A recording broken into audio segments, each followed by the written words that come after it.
I'm Brad Levitt, President of AFT Construction. Thank you for tuning into our YouTube channel. Make sure to like, comment, subscribe down below.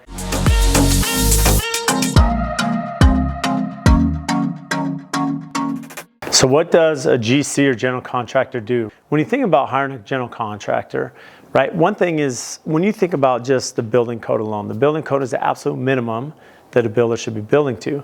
So a good GC, what do they actually do? They're managing the entire build process of the house, and that breaks down in many different forms. So when you think about pre-construction, right, having a contractor in from the very beginning, right, they can go through, they can just go through the plans, they can check all the specifications, the building design, everything that goes from the designer to architect, landscape architect to the builder, right? So their job is to start coordinating all this. Now it's to break that down. It's to break down the plan set. It's to break down the design book, to create the quantities and information. All the information that's going to now be interpreted, into actual vertical construction. And especially in the custom building industry, where every home's custom, so it's never been done before. Even if there's inspiration pulled from other houses, this is the first time it's being built, hence the reason it's custom. So that's really important that the general contractor now, they're interpreting the entire design process. And now they're putting that in an ability to be interpreted by the installers, by the client as they go vertical. And so as they start going through that, when you start thinking about estimating, so the general contractor is going to estimate, which means they may have a preliminary budget and tell the client, hey, this house is going to be X dollars. Now, as you go through the bid, you're going to get hard numbers, right? You're going to understand, well, what does it cost for my plumbing, for my electrical, for my framing, for my concrete, all my site work, my civil, site drainage, even to all the details, how many plumbing fixtures, how many shower heads, the diverter in the shower, the handheld, right? There's millions of options throughout the house. And it's making sure that every one of those is caught, understood, and priced out.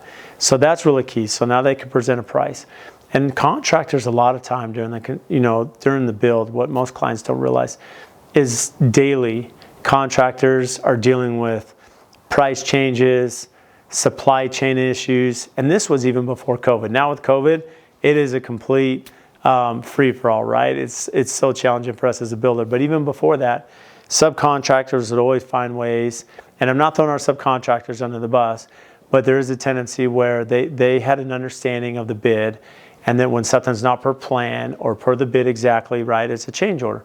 And so contractors are spending a lot of their time as an ally to the client or to the developer to really oversee all of the construction, all of the costs, to make sure there's not frivolous change orders, not frivolous costs passed on, and to make sure that the subcontractor is accountable for what the original bid was, the original scope, the original plan set. So the contractor should understand what that plan set is, and then understand the diagnostic there, so that as it starts to happen in vertical construction, they can control the cost. They're also responsible for the schedule.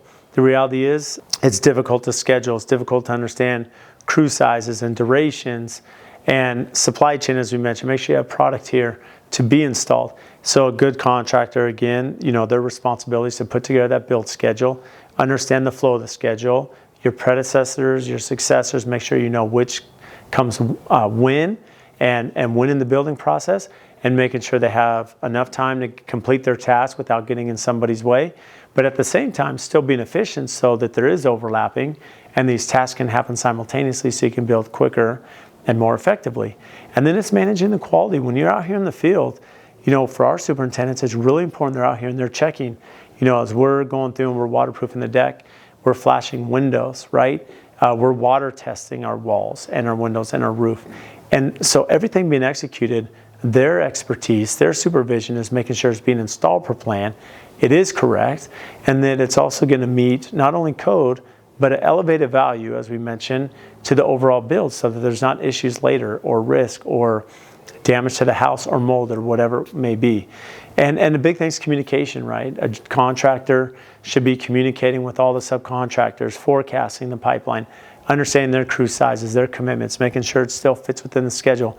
They should be communicating with the client regularly, right? Updating them, if not weekly, on progress, look aheads, what's upcoming. It's really hard to give a finite, closing date on a custom house till you get, to a later point in the schedule, whether that's cabinetry or countertop installation.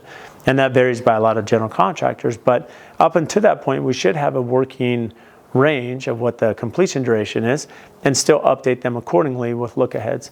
And so a contractor is managing all these moving aspects, right?